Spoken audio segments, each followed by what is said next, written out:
The following presentation is brought to you by Discovery Education, leading the world of digital and video learning. Discovery Education, connect to a world of learning.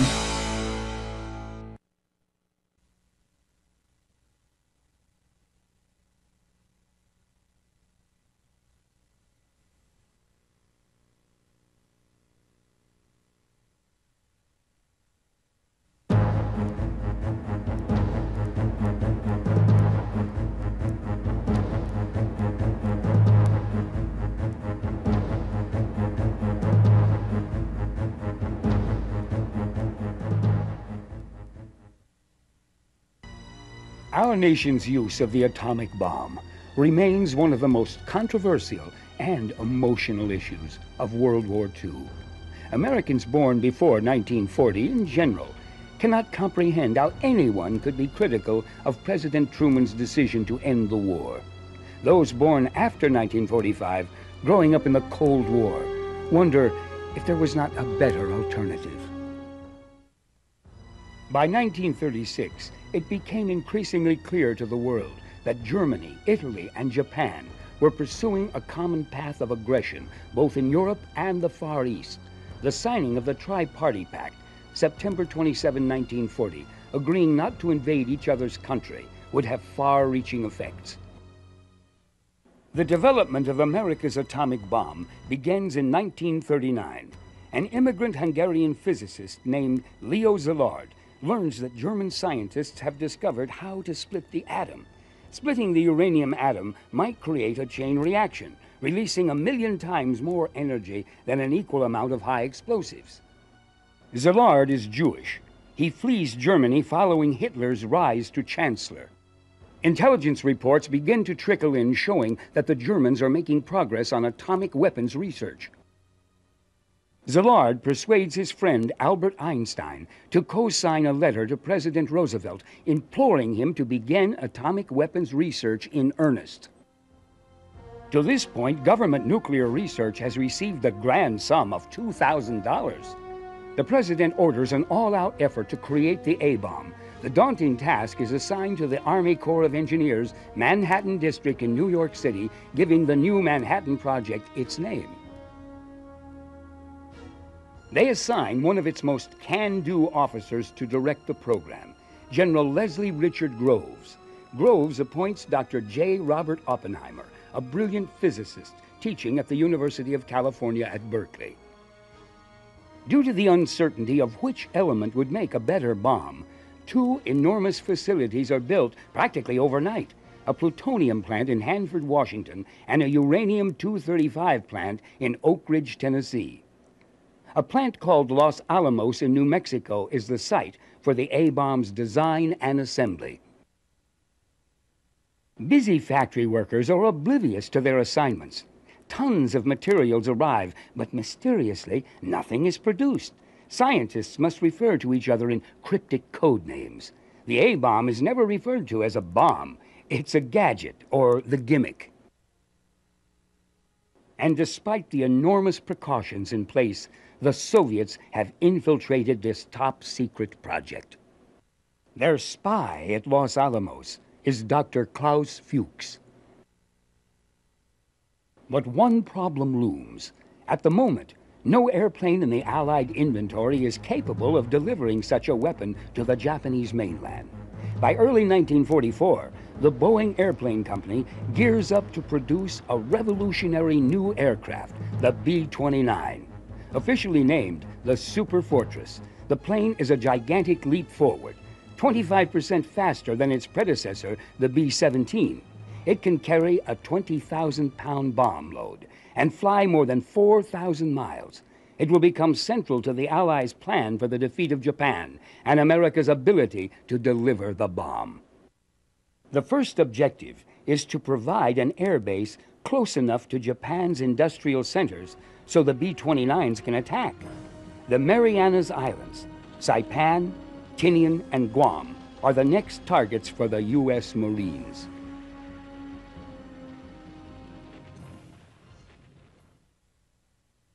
As mop-up operations in the Marianas begin, a highly qualified colonel named Paul Tibbets is scouring U.S. air bases, hand-picking his crew for the top-secret mission.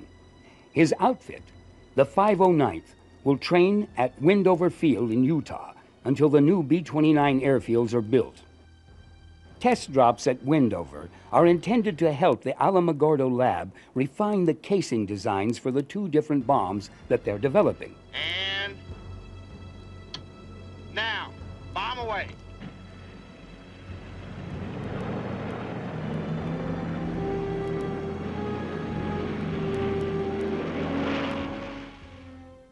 The uranium-235 being extracted from Oak Ridge is a long, thin bomb nicknamed Thin Man.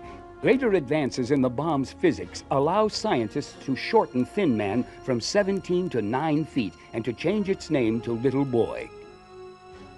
The scientists in New Mexico begin experimenting with the plutonium bomb, nicknamed Fat Man.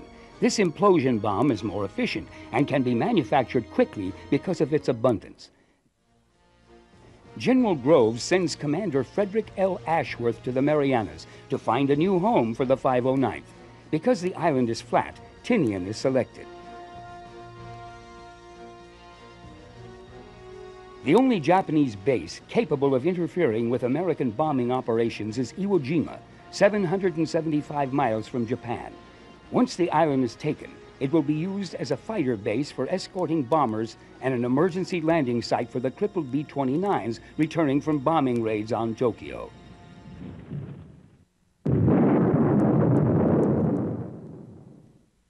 April 12, 1945. Word comes from Warm Springs, Georgia, that President Roosevelt suddenly dies from a brain hemorrhage. The nation mourns its beloved leader. Harry Truman has been vice president for 82 days. In that time, he met with FDR twice.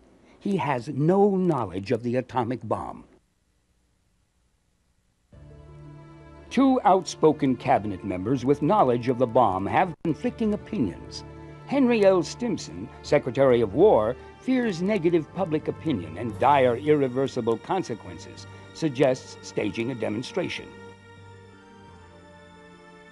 Within 4 months, we shall in all probability have completed the most terrible weapon ever known in human history.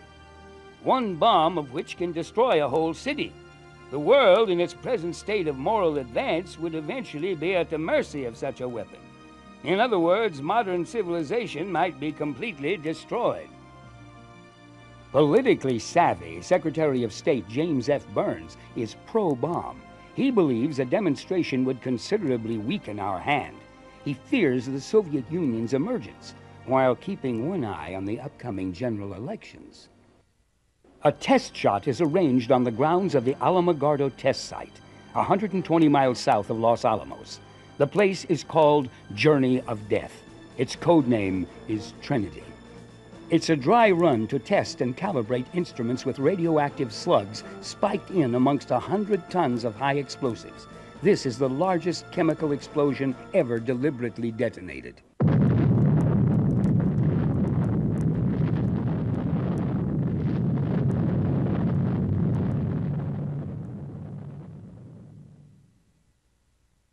The test is a success and vital information is gathered. As final assembly of the A-bomb takes place, a glitch develops when the last segment sticks while being slid into place. Oppenheimer and the other scientists collectively hold their breath until they realize the segment is warmer than the rest of the sphere. When the temperature is equalized, the piece slides in. But as the sphere is hoisted to the top of the tower, a much more serious problem looms on the horizon. The evening before the test, a violent thunderstorm builds and breaks over ground zero. Will a stray bolt of lightning set off the gadget? No one knows.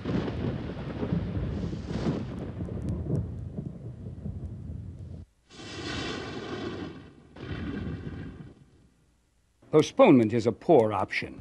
President Truman waits uneasily at the Potsdam Conference, hoping for positive results that he can use as leverage against Stalin, whom he fears will devour the Pacific region as he had in Eastern Europe. Scientists, led by Szilard, began to struggle with the consequences of delivering such a weapon.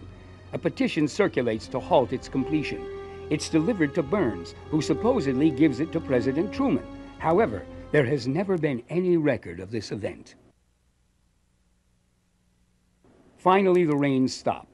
The skies clear and General Groves gives the go-ahead for the countdown.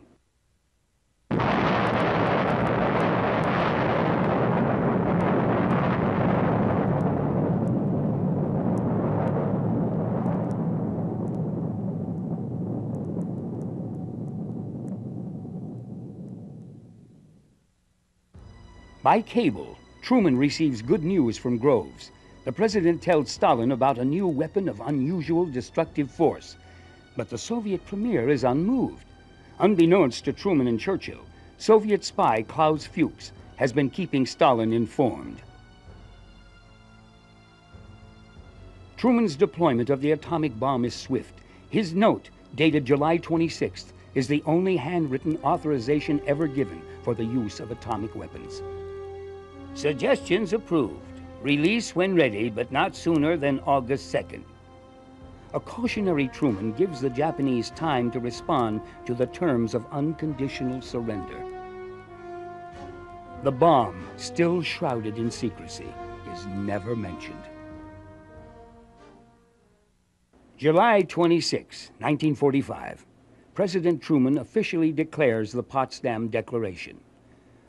Call upon the government of Japan to proclaim now the unconditional surrender of all Japanese armed forces and to provide a proper and adequate assurances of their good faith in such action. The alternative for Japan is prompt and utter destruction. The Japanese cabinet decides to treat the Potsdam Ultimatum with silent contempt, or mokosatu. Truman and his advisors have no choice but to proceed with the atomic bombing of Japan. Their final orders target 4 Japanese cities: Hiroshima, Kokura, Niigata, and Nagasaki.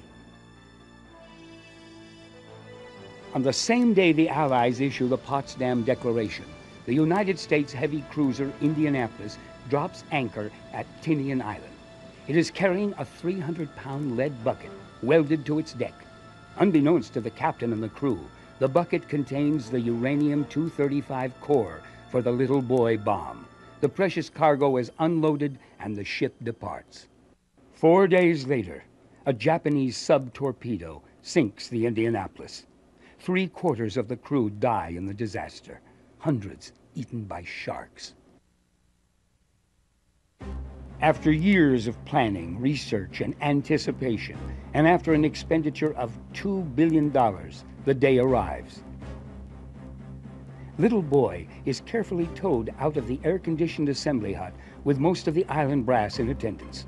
The bomb is loaded onto its trailer and towed to a special loading pit equipped with a hydraulic lift. As the bomb rises into the hold of the Enola Gay, Captain William S. Parsons, the scientific engineer assigned to arming the bomb, confides his fear to General Groves' assistant, Brigadier Thomas Farrell, about a possible nuclear explosion on takeoff. Groves has already scotched Parsons' proposal to arm the bomb after takeoff as being too complex. But a series of recent crashes on Tinian has strengthened Parsons' hand. Farrell reconsiders and gives the go-ahead to arm the bomb in flight. The flight crew line up in front of the Enola Gay, named after Colonel Tibbetts' mother. Navigator, Theodore Van Kirk. Bombardier, Thomas Farraby. Tibbetts' co-pilot, Bob Lewis. And radar officer, Jacob Beezer. With a final wave, Tibbetts bids farewell. At 2:45 a.m. Tinian time, Enola Gay trundles down the runway with the bomb and extra fuel. She is 8 tons over normal gross takeoff weight. To the alarm of co-pilot Lewis, Tibbetts burns the entire 2-mile runway to build up speed. At the last moment, Tibbetts eases back on the stick. With 2 B-29 escorts, Enola Gay edges skyward to a dying but defiant Japanese empire.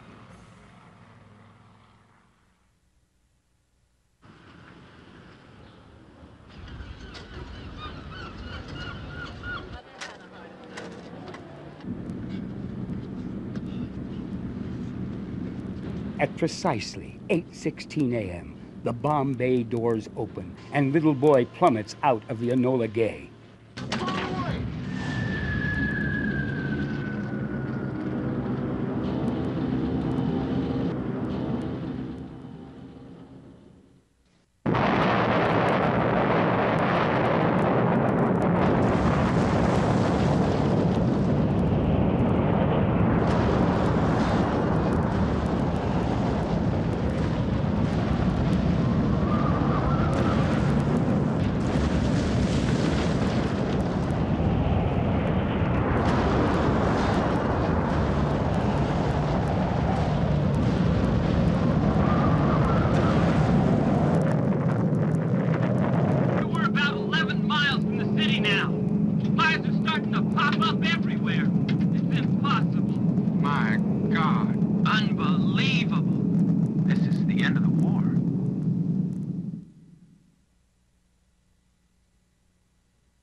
As soon as President Truman learns that the first atomic bomb has dropped on Hiroshima, he issues a public statement to the American people justifying the event. A short time ago, an American airplane dropped one bomb on Hiroshima and destroyed its usefulness to the enemy. That bomb has more power than 20,000 tons of TNT. If they do not now accept our terms, they may expect a rain of ruin from the air, the like of which has never been seen on this earth. Following Truman's ominous warning, American planes dropped leaflets over the Japanese islands, urging them to surrender. Even the Hiroshima bomb did not force Japan's capitulation, whose military code requires death in preference to surrender. But it does accelerate events in Moscow. Stalin now fulfills his promise to the Allies to invade Japan upon Germany's imminent defeat. Japan's ambassador to the Soviet Union still hopes for a mediated peace. Instead, there is a declaration of war. Minutes after midnight, Soviet troops storm across the Manchurian border and begin to overwhelm Japanese forces. It is one of the shortest campaigns of any modern war.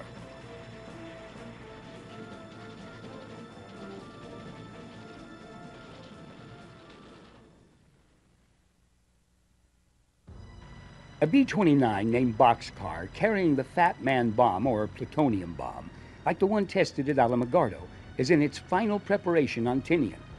Its casing gets a layer of personal graffiti. One of the messages, scrawled in crayon, salutes the lost crew of the USS Indianapolis. The men of the 509th are justly proud that the flight of the Enola Gay went precisely as planned. But the second atomic flight will suffer every bit of bad luck that the Enola Gay managed to avoid. President Truman issues his second authorization. The bomb is ready, weather permitting.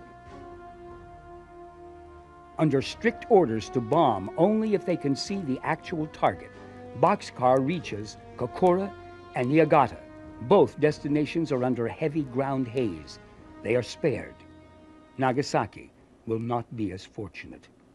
The air raid sirens in Nagasaki are silent. The workers return to the production lines.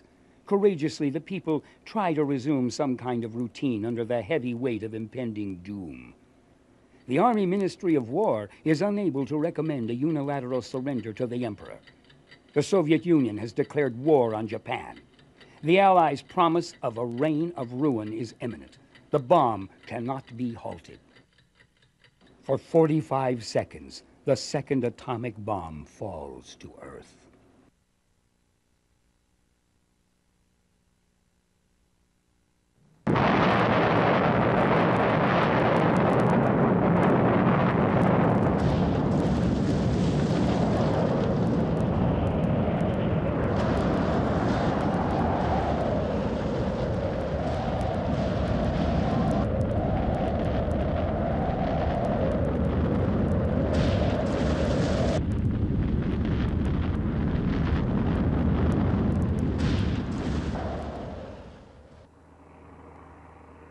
Even though the drop is a tactical success for the crew, the celebration is delayed due to a frightening near mid-air collision. The two planes, Boxcar and Great Artiste, suffer a harrowing near miss of the burgeoning mushroom cloud before heading for the closest island, Okinawa, a 2-hour trip with a dwindling supply of fuel. Boxcar and the Great Artiste finally reach Okinawa, but the jinx still holds. Boxcar's pilot, Captain Charles Sweeney, transmits a mayday, but it mysteriously fails to reach the radio tower.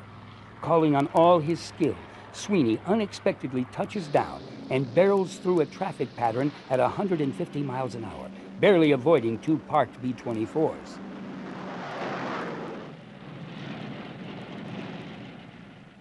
August 9th, the day of both the Soviet invasion and the Nagasaki bomb, was almost the final day of World War II. If needed, a third atomic bomb destined for Tokyo was ready at Los Alamos. Japan's decision to surrender is still bound in the rigid rules of imperial etiquette, but stronger voices prevail, and for the first time, the emperor has to exalt his supreme authority in imperial conference. The diminutive Emperor Hirohito, who keeps a portrait of Abraham Lincoln in his study, issues his first voice communication, a radio address to the Japanese people. Hirohito, realizing there is no hope for his country's survival, supports the Foreign Ministry's plan that calls for one condition of surrender: to keep the emperor in power. Hirohito relents. "I cannot bear to see my innocent people suffer any longer."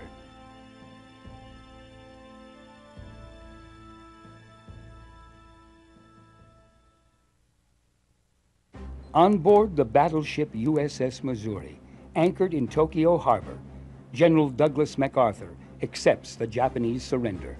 World War II is over.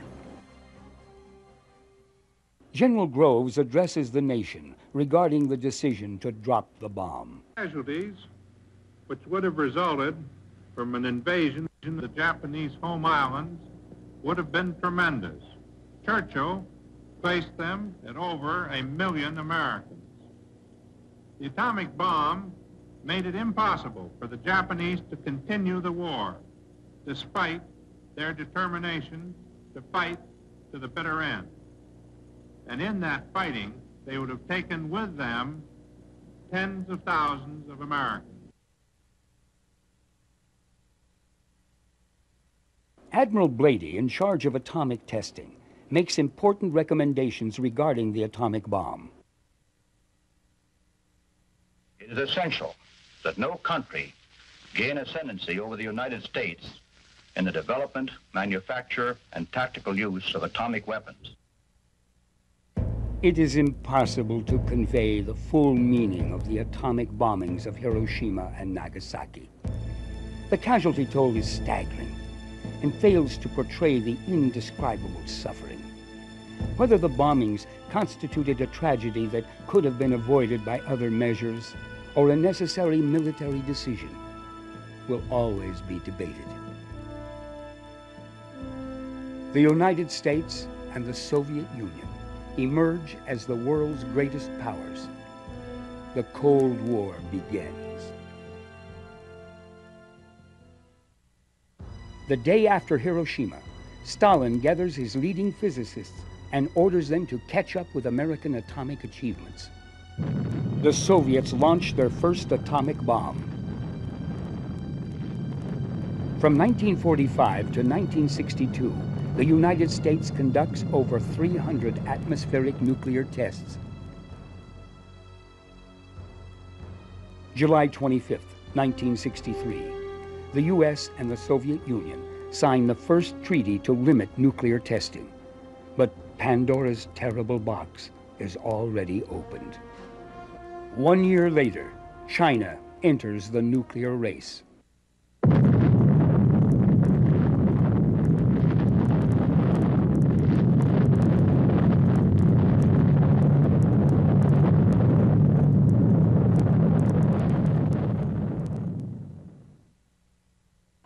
Today, the threat of nuclear war is ever present. Many nations, including third world countries, are experimenting with nuclear bombs and other methods of mass destruction. The world has many challenges, and none greater than finding a way to bring the message of peace and freedom.